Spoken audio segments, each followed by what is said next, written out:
Bonjour à toutes et à tous, ravi de vous retrouver donc en direct sur notre plateau télé Milipol, Salon international de la sécurité des États. Un sujet que l'on aborde à présent, la sécurité économique, l'intelligence économique à l'heure de l'ingérence internationale dans un contexte évidemment à la fois tendu mais aussi décomplexé, on va y revenir.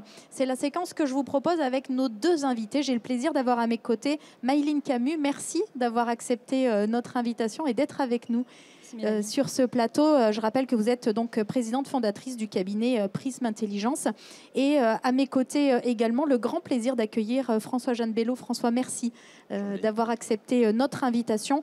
Président donc du syndicat français de l'intelligence économique, vous êtes évidemment un spécialiste de l'OSINT, l'Open Source Intelligence, de la veille sur Internet. Et si je puis me permettre de rajouter pionnier de l'intelligence économique digitale, je sais que votre réputation vous précède, François. Donc c'est un plaisir de vous avoir tous les deux ici pour parler d'un sujet évidemment d'actualité. Plus que jamais, ça n'est pas un sujet nouveau, mais c'est un sujet dont on parle beaucoup plus, et notamment en France avec le service de l'information stratégique de la sécurité économique qui vient de mettre en lumière un certain nombre d'éléments, et notamment une très forte augmentation de la menace économique. Alors, selon vous, quelles sont aujourd'hui ces menaces en termes d'intelligence économique qui pèsent notamment sur les États, mais aussi sur les entreprises? François, est-ce que vous pouvez nous partager un peu votre vision aujourd'hui de ce paysage? Aujourd'hui, on est effectivement, merci d'abord de cette invitation, Mélanie, et on est dans un environnement qui est effectivement plus complexe, plus concurrentiel, où, j'allais dire, on en est plus conscient.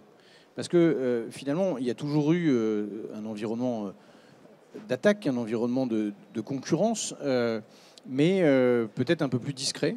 Et aujourd'hui, en tout cas en France, il y a de plus en plus de rapports. Il y a un rapport qui est sorti récemment à l'Assemblée nationale qui pointe justement des ingérences étrangères. On a peut-être aussi des attaques plus organisées, plus étatiques, plus structurées finalement. Plus structurées, où... alors, c'est un peu paradoxal. D'un côté, peut-être plus structurée, et puis de l'autre côté, beaucoup plus discrète, où on a des francs-tireurs, on ne sait pas trop qui est derrière, on ne sait pas trop à qui et quelle nationalité ou quel est l'État qui est derrière. En fait, je pense que ça reflète tout simplement la complexité de notre monde informationnel d'aujourd'hui et la volonté qu'on a, paradoxalement, de très simplifier, de vouloir tout simplifier. Et c'est tellement plus simple de dire c'est tel drapeau qui est derrière cette attaque. En fait, c'est pas si simple que ça. En fait, attendez, c'est une personne, oui, mais j'entendais récemment sur une radio, oui, mais comme il est de telle nationalité, c'est forcément l'État qui est derrière. Pour travailler beaucoup sur le continent africain avec mon cabinet en intelligence économique, oui, on est perçu comme étant français, mais on ne travaille pas pour l'État français quand on travaille en tant que société française. Et donc je pense qu'il y a aussi... Attention, nous on fait que les choses propres et pas des attaques, des choses comme ça, mais dans la perception, il y a peut-être une différence. En tout cas, ce qui est positif, c'est qu'il y a cette sensibilisation. Il faut rester raisonnable. C'est-à-dire que cette sensibilisation, elle doit nous amener non pas à la paranoïa, non pas à devenir totalement mytho, non plus. On voit aussi sur un certain nombre de métiers, vous parlez de l'OSINT, où c'est vrai que ça excite un petit peu, notamment chez les étudiants. On va faire des choses un peu touchy, un peu borderline, un peu voilà, sur le web, en source ouverte. Donc déjà, bon, bref. Donc il faut rester raisonnable. C'est-à-dire que oui, on a des informations, donc il faut tout simplement, dans nos organisations, dans nos entreprises, les hiérarchiser et en protéger certaines. Et faire preuve de pragmatisme finalement dans l'approche de ce sujet, avec quelque part peut-être un peu plus de rationalité finalement dans cette dimension qui amène un peu parfois au fantasme ce qu'on comprend de ce que vous évoquez. Mayline, vous êtes au contact aujourd'hui des entreprises et vous les accompagnez justement dans cette dimension. C'est important de connaître son environnement, son écosystème, et vous êtes là pour les conseiller, leur apporter cette information pour mieux maîtriser l'environnement dans lequel elles évoluent ou elles évolueront dans le futur. Quelles sont ces différentes menaces finalement que vous voyez aujourd'hui peser sur les entreprises dans cette approche de l'ingérence ou de l'intelligence économique? Oui, tout à fait. Il est vrai que je rejoins totalement François sur ses propos, mais il y a une vraie menace sur laquelle j'aimerais appuyer et mettre en lumière, c'est la menace et le risque de surface financière des entreprises. Aujourd'hui, ce risque de menace de manque de surface financière va pousser les entreprises à se retourner vers des solutions parfois étrangères. Et ici, il ne faut pas minimiser les enjeux. On a des enjeux de souveraineté nationale qui peuvent être présents. Donc l'argent est le nerf de la guerre et il faut officiellement le dire et l'assumer. Et c'est très important de connaître son environnement partenarial et concurrentiel. Oui, donc il faut cette sensibilisation, finalement, elle va permettre aussi aux entreprises de peut-être s'intéresser un petit peu plus à la question et de se dire qu'ils peuvent être concernés, un peu comme dans la cyber où les petites entreprises, les PME se sont toujours dit que finalement elles étaient trop petites pour être concernées. Et puis on voit bien que par effet rebond, ou alors au contraire, elles sont la porte d'entrée facile pour les cybercriminels, finalement, dans cette question de soit de l'espionnage, soit de la recherche d'informations, soit effectivement de la manipulation, parce que derrière, on a aussi cette dimension-là. On voit bien que toutes les entreprises sont concernées. François, qu'est-ce qu'on peut dire aujourd'hui du rapport, vous l'avez souligné, hein, de l'Assemblée nationale qui vient d'être énoncé, où quelque part on a un peu l'impression d'être dans un certain angélisme et donc où on appelle un peu à un sursaut de la France. Pourtant, vous avez l'air de dire qu'on prend conscience du sujet. C'est quoi les clés de lecture de vous qui connaissez un peu le dessous des cartes quelque part ? On pourrait se dire que c'est inquiétant, effectivement, qu'il y ait un rapport qui sort et dire « Ah tiens, des députés découvrent ». Dire « Bienvenue dans la vraie vie ». Bon, oui, on est dans la guerre économique. Alors, c'est amusant parce que moi, j'interviens notamment dans une école qui s'appelle l'école de guerre économique. Et il se trouve que il y a 20 ans, quand je prononçais ce terme de guerre économique, souvent on me disait « Attendez, c'est pas la guerre ici, posez vos casques. Ici, c'est pas non plus le nombre des bisounours. » Mais voilà, aujourd'hui, je pense que tout le monde est conscient que, oui, on vit dans un environnement de guerre économique, et le terme de guerre de l'information, tout le monde en est conscient. Donc la première étape, elle est faite, et même les députés apparemment en sont conscients, donc c'est plutôt une bonne nouvelle. Ce qui est intéressant, vous parliez d'angélisme, c'est que je trouve dans le rapport, il est assez centré, personnellement, je trouve, vers, entre guillemets, des ennemis. On s'aperçoit, pour avoir travaillé avec des étudiants là-dessus, que nos alliés ne sont pas forcément toujours du même côté, en termes économiques. Et moi, ce qui m'intéresse dans un rapport comme ça, c'est de voir les recommandations. Les recommandations, il y en a juste 10, elles sont assez simples, et ça passe par plus de sensibilisation et de formation. Alors c'est très bien. Après, il faut, on en discutait avec Maëline tout à l'heure, il faut que ces recommandations elles soient appliquées. C'est pas tout de faire passer des lois. Il y a déjà ici une demande d'il y a une dizaine d'années, avec un décret d'application qui oblige à toutes les formations post-bac de sensibiliser 48 heures à l'intelligence économique. Quelles sont les formations qui le font aujourd'hui ? Et c'est là où le rôle d'ailleurs du syndicat français de l'intelligence économique est là pour proposer des normes, pour proposer des formateurs. Parce que derrière le terme d'intelligence économique, on peut mettre un peu ce qu'on veut aussi. Hein. Donc voilà, on peut avoir des gens qui sensibilisent sur quel sujet. Donc on a des prérequis, on a un référentiel de formation et on a un minimum de choses qu'il faut sensibiliser, qu'il faut apprendre dès le plus jeune âge aux étudiants. Et puis après, dans les organisations et les entreprises, pour effectivement les sensibiliser et passer à l'action. Et ce qui me paraît important dans tout ce qu'on s'est dit déjà, c'est qu'il faut trouver le point d'entrée. Toutes les entreprises sont concernées parce qu'effectivement, je ne connais pas d'entreprise qui n'a pas d'information stratégique. Hein. Elles en ont toutes.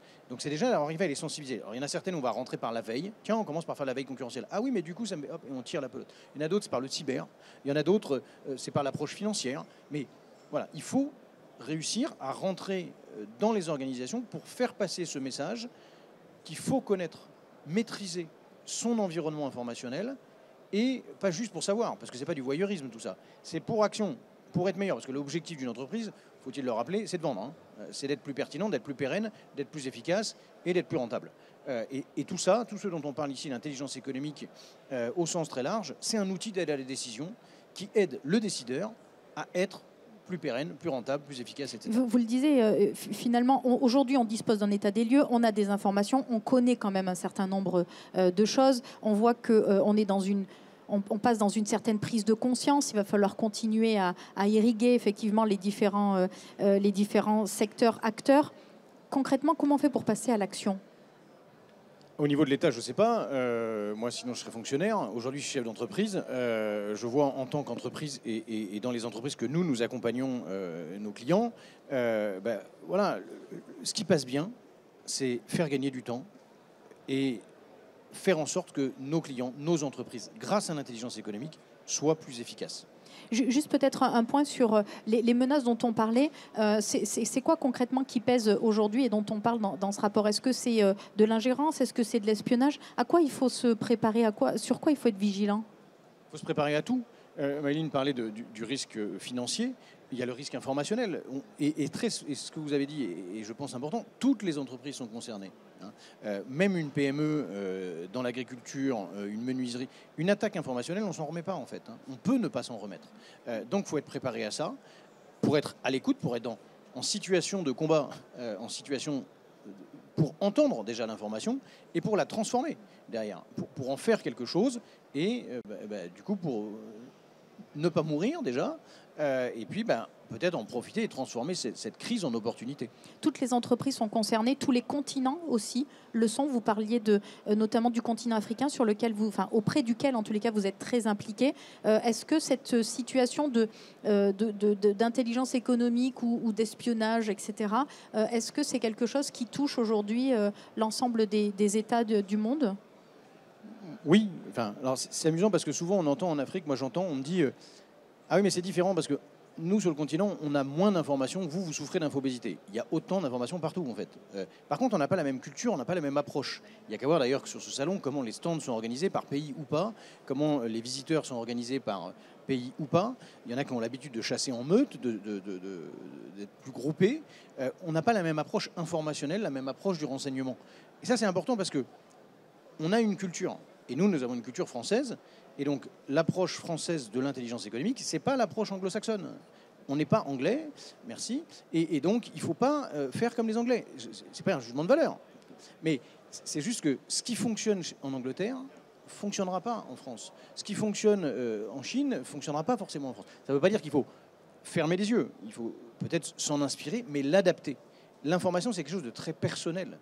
Donc, il faut l'adapter à notre culture d'État et à notre culture d'entreprise aussi. Parce qu'entre une boîte canadienne et une boîte française, on n'a pas la même, entre deux boîtes françaises, on n'a pas la même façon d'appréhender l'information. Donc on est sur quelque chose de très personnalisable et très personnalisé.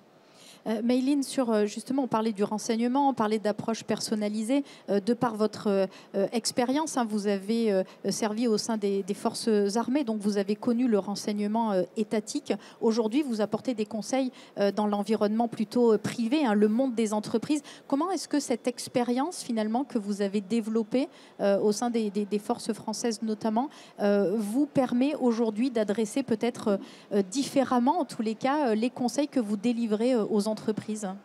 Effectivement, l'exercice de mes fonctions en tant qu'officier de renseignement au sein des armées m'a vraiment permis de développer cette vision opérationnelle des techniques de renseignement.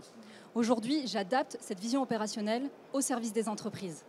Et c'est un vrai savoir-faire, puisqu'il s'agit d'identifier les capteurs de l'information, d'être capable de les analyser, d'analyser ces informations en renseignements exploitables, utiles pour le dirigeant, et d'inscrire cette manœuvre dans un tout, qui est la stratégie globale de l'entreprise, pour répondre à un besoin, être utile et être en cible.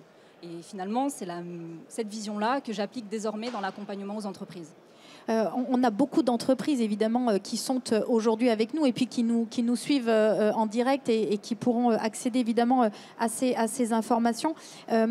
Pourquoi aujourd'hui ce renseignement d'affaires, puisque finalement c'est comme ça qu'on peut le qualifier, est absolument stratégique pour les entreprises et pourquoi doivent-elles en prendre aujourd'hui conscience, puisque ce que disait François, elles sont toutes concernées finalement? Tout à fait, et je citerai mon confrère ici. Le renseignement d'affaires est indispensable aujourd'hui puisque c'est un outil au service de la souveraineté nationale. Et effectivement, je le rejoins sur ces propos-là parce que c'est avec des entreprises françaises plus concurrentielles, plus résilientes, plus persévérantes, on va dire, qu'on va réussir à préserver notre souveraineté nationale. Effectivement, et donc mieux informés. Oui. Voilà, c'est ça. C'est-à-dire que mieux informés, donc je disais en disposant de toutes les informations et en les corrélant finalement les unes aux autres et donc en rendant intelligible finalement cette information, en la transposant dans son écosystème, son environnement, en la mettant en miroir aux décisions qu'elle souhaite prendre et finalement de pourquoi elle est allée chercher ces informations, vont lui permettre effectivement d'être beaucoup plus concurrentielle et puis aussi d'être peut-être vigilante. On parle aussi beaucoup aujourd'hui d'entreprises françaises qui passent sous pavillon étranger, vous l'avez soulevé dès le début. Ça peut parfois ne pas être un problème quelque part. On souhaite aller à l'international, il faut aussi accepter que quelque part ça aille dans les deux sens. Néanmoins, on a des domaines, notamment celui de la sécurité ou de la défense, qui posent véritablement un sujet. Maïline ? Oui, tout à fait. C'est des sujets de souveraineté économique, de souveraineté nationale. Il faut être prudent, il faut avancer avec prudence. Et je rejoindrai François sur ses propos, sur éduquer déjà en interne, au sein des entreprises, au sein de ceux qui vont occuper des postes importants dans les entreprises, de les éduquer à l'intelligence économique, d'avoir ce réflexe du combattant, comme on dit, de se dire... Qu'en est-il ? Ces propositions sont intéressantes, mais que se cache-t-il derrière ? En fait, déjà en avance de phase, d'être capable d'identifier les menaces en interne. Donc ce sont presque des actes réflexes, si on reste dans le milieu du combattant, de la sécurité et de l'intelligence économique de son entreprise en devenir. François, vous partagez aussi cette dimension. Comment vous l'appréhendez, cet outil de l'intelligence économique au service d'une souveraineté ? Alors, deux choses, vous parlez d'outils, je pense qu'il y a de l'outil et de la méthode. Attention, parce qu'effectivement, ici, notamment sur le salon, on voit pas mal d'outils. Je parle de logiciels ou de programmes. Oui, je parlais plus d'outils dans le sens de la globalité. Moi, j'intégrais la méthode dedans. L'intelligence économique, c'est beaucoup de méthodes et de méthodologie. Et on a parlé jusqu'à présent d'informations. Je rajouterai d'informations utiles. Parce que l'objectif de tout ça, c'est pas du voyeurisme. C'est pas de la curiosité mal placée. C'est d'aller chercher l'information dont j'ai besoin. Donc c'est peut-être déjà de se poser la question de quelle information nous avons besoin. Donc il y a toute une logique et effectivement une doctrine qui est souvent issue des forces armées, qu'on a rendue civile, et d'ailleurs que maintenant on est en train de remettre une couche de kaki ou de bleu pour le refaire passer dans les armées, où on réfléchit justement à l'information, au renseignement, etc. Au niveau de la souveraineté, rapidement, moi c'est un point qui est délicat. D'abord c'est un point qui concerne l'État et la position, la volonté, la stratégie de l'État. Je ne suis pas dans le secret, je ne sais pas quelle est la stratégie de l'État vis-à-vis des entreprises, mais il faut avoir les moyens de ses ambitions. C'est bien d'interdire le rachat d'une entreprise française, mais il ne faut pas la laisser mourir pour autant. Et on a quelques exemples aussi d'entreprises dont on a refusé la vente et qui sont mortes. Deuxième point, je pense qu'il faut aussi, on a besoin de success stories. On a besoin de belles histoires. On nous parle trop de ces entreprises qu'on a laissées partir. Racontons aussi les entreprises qu'on a mis sous pavillon français et qu'on a gardé. Vous parliez de l'Afrique, moi j'entends souvent en Afrique comment les Algériens sont fait voler Orangina par les Français. J'entends jamais cette histoire en France. Bon. Donc on a des belles histoires, il faut les raconter. Il n'y a pas de honte à ça, je veux dire, puisqu'on est tous conscients qu'on est dans un théâtre et une guerre de l'information, une guerre économique, bah oui, il faut raconter nos belles histoires. Et après, on parlait d'éducation, c'est dès le plus jeune âge, c'est... on ne peut pas forcer un entrepreneur, un chef d'entreprise à être patriote. Moi, j'ai la chance d'être chef d'entreprise et patriote. Mais après tout, si un chef d'entreprise a envie de vendre sa boîte au plus offrant, malheureusement, ce qu'on enseigne dans peut-être pas mal d'écoles de commerce, faut pas s'étonner du résultat. Donc, c'est peut-être dès le début qu'il faut aller sensibiliser au patriotisme économique, à notre économie nationale, et comment moi, chef d'entreprise, comment les différentes entreprises qui constituent le pavillon français, justement, rendent la France plus souveraine, plus pertinente, plus efficace, plus concurrente. Et que, au passage, la boîte, elle emploie, parce que là aussi on peut se poser la question de la nationalité, est-ce que la boîte, elle est en France, elle paye ses impôts en France, est-ce qu'elle embauche en France, etc. Il y a beaucoup de pays où on ne se pose pas la question de la nationalité. Aux États-Unis, une boîte états-unienne, c'est Think America. Point. En France, on va dire oui, mais finalement, est-ce que telle entreprise qui embauche plutôt, qui fabrique en Roumanie, est-ce que c'est vraiment français ? Bon, c'est un état d'esprit et il faut donc cultiver cet état d'esprit, former, éduquer à ça et dès le plus jeune âge. Et donc effectivement cette dimension de la formation dont on... Peut-être un dernier mot sur cette fameuse stratégie nationale d'intelligence économique qui revient sur le devant de la scène. C'est une préconisation d'un rapport et cette fois-ci on est plutôt au Sénat. Comment pourrait-elle voir le jour ? Quels seraient finalement les contours de cette stratégie qui serait à la fois utile, efficace et bénéfique ? J'en demande beaucoup. Déjà, c'est une bonne nouvelle. C'est une bonne nouvelle qu'on parle à nouveau d'intelligence économique au Sénat et qui est un premier projet de loi, un rapport qui a eu l'efficacité de consulter énormément d'acteurs. J'ai eu la chance d'être audité dans ce cadre-là et de sortir un nouveau projet de loi qui est plus transpartisan, donc il y a plus cette fois-ci de chances d'aboutir.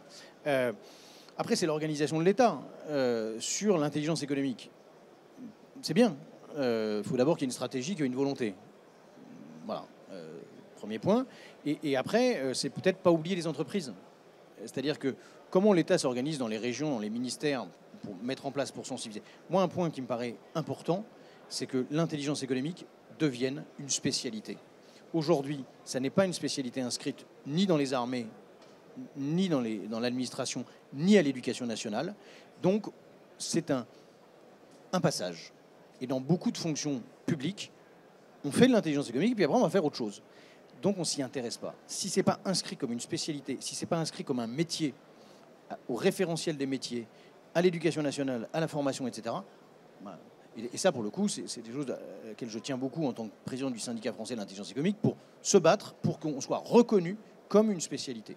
Oui, puis ça revient aussi à ce que vous disiez tout à l'heure, c'est aussi un moyen après de pouvoir crédibiliser quelque part ceux qui œuvrent dans le domaine et donc leur donner légitimité puisqu'il y a une reconnaissance et ça peut éviter aussi, comme vous le disiez, effectivement qu'il y ait certains acteurs qui viennent avec peut-être moins d'intégrité professionnelle dans l'exécution de ces métiers et donc ça peut être effectivement un label. Mayline, est-ce que vous vouliez peut-être revenir sur cette dimension de la stratégie nationale et peut-être d'ancrer plus fortement cette dimension intelligence économique dans nos doctrines, dans nos façons de procéder pour plus de performance, finalement, c'est ça. Mais effectivement, je pense qu'il ne faut pas perdre de vue l'objectif. L'objectif, c'est d'aider nos entreprises, que ce soit concret pour elles, de les aider à grandir avec bienveillance. Et je pense sincèrement qu'aujourd'hui, il faut s'affranchir d'une certaine lourdeur dans l'accompagnement des entreprises et être agile.